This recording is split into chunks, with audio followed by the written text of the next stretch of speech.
Eating out of a bin, being shouted at and having to wake up staff sleeping on the job. One mother knew her son's care home wasn't right and her secret filming confirmed her fears. Now ITV News has learned he was far from alone. I'm Lucy Watson and this is What You Need to Know. Well, I'm joined now by our investigations editor, Daniel Hewitt, and his producer, Isabel Alderson-Blench. And you've both been looking into this for some time as well. Let's just start at the beginning, Dan. Essentially, you know, what your investigations do, it's all about people, the most vulnerable in our society. And, you know, it's almost campaigning for those who are so often unheard. And Connor, the guy who features in your report heavily, is a perfect example of this. First of all, as soon as I started to watch this, I wanted to know, how did this story cross your path, first of all? Lindsay is Connor's mum. She contacted me on social media about a year ago. She was really concerned about Connor. Connor has a very rare genetic condition called Phelan-McDermott syndrome, and it can cause autism, and he also has bipolar. He has learning disabilities, and his diagnosis didn't come until he was much later in his teenage years. By that point, his kind of mental health had deteriorated, so much so that when he was 16, he was sectioned, and he went into hospital to receive treatment. He was meant to only be there for a few weeks. He ended up being there for 2.5 years. And so Connor spends a long time in hospital, and eventually, through the council, Lindsay working with the council, they find a place to place Connor in the community in a residential care home run by this company called Lifeways. And that's when Connor started living in this care home and has been there for a number of years. But Lindsay started a couple of years ago to get a bit to sort of notice some things are not right about Connor. What was it that was making a concern? Connor comes home every week for breakfast, and he also goes out with his family. He can't actually legally live at home because he has younger siblings and he was sectioned. He has to be in the kind of service he lives in. Lindsay would love to have him at home, but she can't. He needs 24-hour one-on-one care. She started to notice that when Connor would come home to visit the family, he didn't want to go back, and that was something that hadn't happened before. He then actually went missing from Lifeways. He essentially escaped, and he was found a mile down the road on his own, which is incredibly dangerous. And so Lindsay started to think, what's going on here?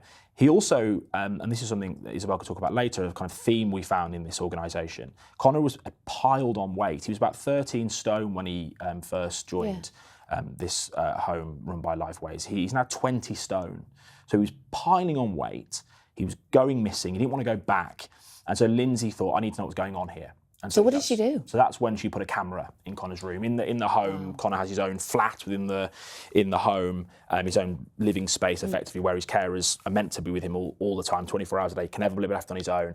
And she put a camera in the room, which she was then able to look at on like an app, and so she could keep an eye on what was going on with Connor. What did she find out? Within days, she found some pretty shocking examples of what she called neglect, and I think anyone watching will call neglect. I think we can play a little bit of that now, and I'll describe it for those listening. Connor is found in the middle of the night, has a bin on his lap, and he's eating out of a rubbish bin. He's meant to have a carer with him all of the time, 24 hours a day. It's dangerous for Connor to be by himself, and he's eating out of this bin. He was on his own, eating out of that bin for almost an hour before anyone even spotted him. In other parts of the footage, we see Connor's carers fast asleep in the morning, in the middle of the day, in the evening. In one of the clips we've just shown there, he has to actually wake his own carer up himself. Effectively, Connor's just not being looked after. I mean, watching her son being treated like that, having to behave like that, it must have just been so incredibly difficult. Now, obviously, you've spoken to Lindsay, and this is what she told you that she made of it all. They'd mock him, they'd vape next to him, shouting in his face. Every day was neglect, every shift was neglect. That was Connor's normality, but we just didn't know it. He can't help having to live there, and I don't want him to have to live there, but he has to. I actually thought I could die happy. I don't know if that sounds silly, but I knew he'd be okay. But now I just think if anything happened to me, like, what's going to happen to him? Just how many people are we talking about that are under Lifeways care, and how much, Dan touched on it briefly then, how much are they charging for this? Yeah, so they're a really big company. They're one of the biggest providers of this Yeah. kind of supported living, residential living across the UK. They've got more than 100 different registered locations, and they look after about 4,000 people, whether that's in supported living, residential living, or in the community. So they're really big. They're a private company, so they're run for profit. But as Dan said, almost all of their funding comes from local authority contracts and from the NHS, so it's taxpayer money. Care like Connor's is costing almost £5,000 a week. So they're very expensive contracts. And since 2016, Lifeways has received £1.5 billion of public money for the services that it's providing. So they're really, really big. They support a lot of people. They employ a lot of people, mostly support workers. And they're one of the leaders in the industry.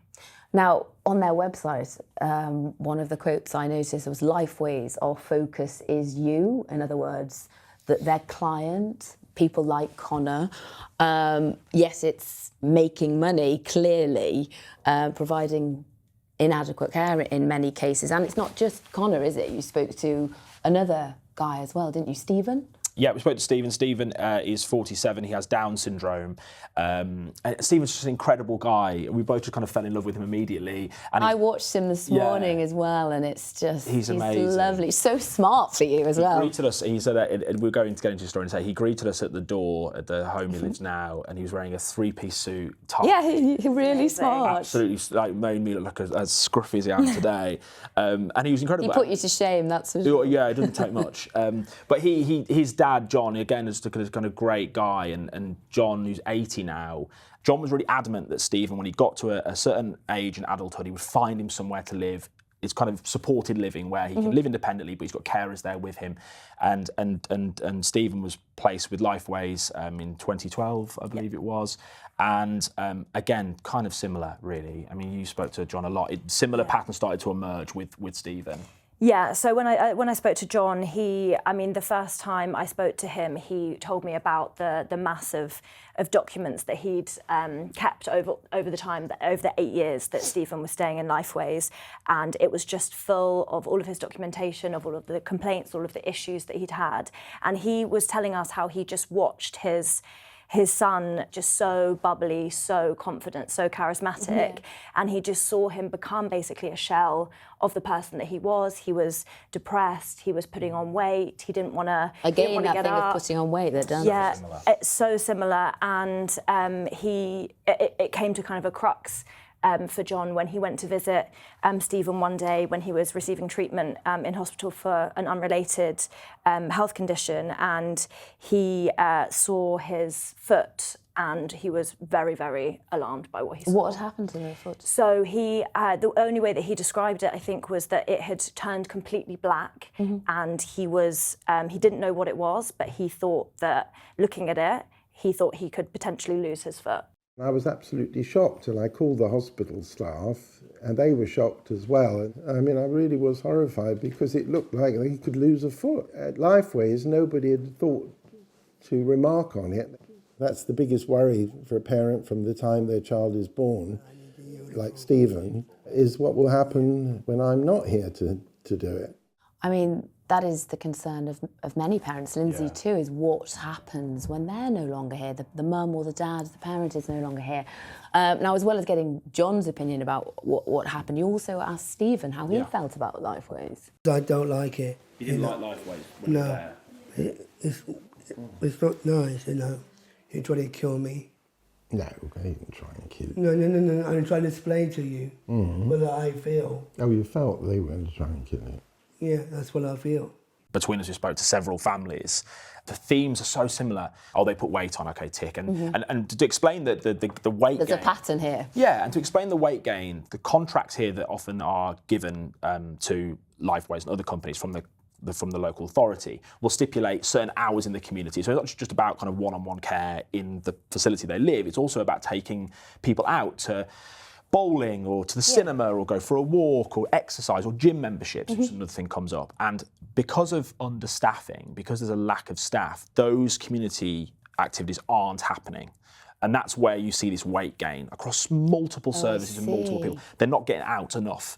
even though the company are being paid to provide that care. The second thing as well is the lack of quality food being given. The amount of people we spoke to said that, well, it's just, we feel like they're getting, it's just rubbish. It's kind of fast food or ready meals. It's just cheap. It's not good. And that wasn't just from families we spoke to.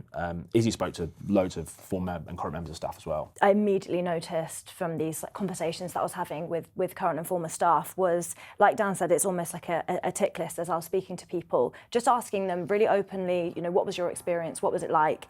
And the themes that kept coming up time and time again were just lack of training, like really, really basic training, people with very little experience being put in to work with really, really complex people with really, really complex needs without the training that they needed. And then the other really common thing was understaffing. So many people said that, every day they'd be understaffed. They would never have enough staff to cover the shift that they had. And that links into what Dan was saying about the hours in the community. Lots of people we spoke to said they didn't believe that residents were receiving the hours that they should to be able to do activities in the community. Connor went missing. We hear from another family in another report we'll have out later this week of another family whose son, a brother who's non-verbal with autism, needs one-on-one care, again went missing. And when the family found him near a busy main road in his bare feet, in his swimming shorts, they took him back to the Lifeways home, and the only person on shift was the manager of the care home who was mowing the lawn. There was no other staff, and so not only do you have the issue of weight gain because people aren't getting out and this money isn't being spent, you also then have dangerous. It becomes dangerous, and we spoke to one whistleblower who said that every weekend there was never enough staff, and when they were asked, said we need to book agency workers to cover these gaps. They were told, do not book agency workers, and that's another thing. Because they're too costly. Yeah, don't book agency workers. I mean, it's something Lifeways deny. When we put this to them, they said that does not happen, but it's something that several members of staff across multiple services over many years have told us that kept coming up. Now, with an investigation of this nature, many of the investigations that you carry out, I mean, like you said, it's gaining the evidence, noticing the patterns. Is there something in this story? Is there not? But of course, you also have to go to the company themselves, the organisation yeah, we like themselves. I'm sure, and pose those tough questions. What have they had to say themselves? Yeah, we went to Lifeways and their chief executive agreed. And to be absolutely clear, to give some credit, that doesn't happen very often. I have to say, you've got to admire them for that, to fronting it out. Many of the investigations we do, it is an absolutely standard response to say not available for interview. Here's our statement. And to be fair to Lifeways, they put up the most senior person. This is the chief executive, Andrea Kincaid. She came out, she did a sit-down interview with us. We put everything that we found to her. And essentially, she, on every bit of evidence we've gathered in terms of the alleged neglect of the people we've met, they put their hands up and said, we're sorry, this is appalling, this is awful. They say they've dealt with it. They say in Connor's case, the people who were responsible, the staff were suspended and no longer work for Lifeways. They work with the councils to improve the care. And so on these incidents, the Lifeways say they don't deny anything. What they do say is that these cases are rare, that they look after thousands of people, millions of hours of care, and this is an awful but rare set of cases. The one thing I was quite keen to push her on, though, is this sense of who Lifeways are as a company. They're a for-profit company, as Isabel mentioned. So this is a company that is out to make money. I mean, there's no comment on that. That is just who they are. Over 90% of this sector of complex care in the UK is privatised. The vast majority of people who provide this care are private companies. But Lifeways are making a ton of money out of this. And no doubt this chief executive too. Absolutely. Their revenue is 295 million quid. Last year that went up. Isabel said they've received £1.5 billion in taxpayers' money, and they pay themselves pretty handsomely. The 4 directors of this company earn between them £1.65 million a year. The chief executive, who I spoke to, her package last year was worth £923,000, and it was something that I put to her. Well, I'm not going to comment on that. I think that I'm paid in accordance with my peers in the sector and my male predecessor. You have members of staff on minimum wage working 16 hours, and yet your directors are on £1.65 million. Have you maybe looked at that and see, well, it might be if we pay our staff a bit more and pay ourselves a bit less, there might be a bit of a solution there? I wish that commissioning was that simple, Dan, but unfortunately it's much more complex than that. In what sense? I think it's probably not for this interview because it is a very complex we're contracted to deliver care in the way that we are. I really wanted to keep going on that, but I got the impression she just wasn't going to talk about it. I still don't quite understand the answer, if I'm really honest. Because, No, me neither. Because they're a company that control how much they pay their workers. There will be elements of standardisation across contracts, and I get that. And local authorities sometimes set prices of certain elements of care contracts, but no wages are set by local authorities or standardised. If Andrea Kincaid wants to pay herself 900 grand a year, that's She can. She can, and she does. So this is a private company, but obviously most of its contracts are with local councils. Who should be keeping tabs on companies like this? Whose job is that? It's the CQC. I mean, that's essentially the Care Quality Commission. Yeah. We particularly looked at Lifeways, and we could see that their inspections done in the last year or so were like dramatically lower than their average rating. We put our findings to the CQC, and they said that they have engaged with all of the locations that we mentioned and put improvements into place and things like that. But I mean, it remains to be seen whether they're really able to enforce those changes. Now, this is one company that we're talking about in this particular chat. 2 guys, 2 families. I'm guessing, though, it's a story you're going to keep on investigating, though. It is. I think in what is called working age adults and complex care, this area with people with learning disabilities or acquired brain injuries or mental health problems, this is not an area that's been looked into very much. And I sort of know from maybe sort of slight past experience, areas where the regulator isn't doing a very good job and the media aren't shining much of a light on it, you tend to find problems get worse because no one's really bothering to look at it. Families are stuck in this rock and a hard place. Lindsay does not want Connor in a hospital, institutionalised for 2.5 years. Of course she doesn't. She also doesn't want him to have been in a private care home. And there has to be a better option, surely, for Lindsay and other families out there. And that's why we'll probably keep looking into it. Yeah. Before we go, I'd like to know how Connor and Stephen both are. They're both not in these. Not in. Connor still is. Connor still is. Still in the right. same place. Like Dan said, his wow. mum Lindsay would love nothing more for him to be placed elsewhere, but the provision in their local area and across the country is so limited. For Stephen, it's a little bit better. So his dad advocated for him massively, found a different alternative provider for him in North London, and basically made sure that the council agreed to moving him there, and he's doing much better, and he's like absolutely loving life, and so happy for him. Yeah, he loves the place. Yeah. He showed us around, didn't he? Hugging all the carers. Yeah, it's like you can see how happy it is. It's amazing. Oh, I'm happy to hear that. I am, really, really am.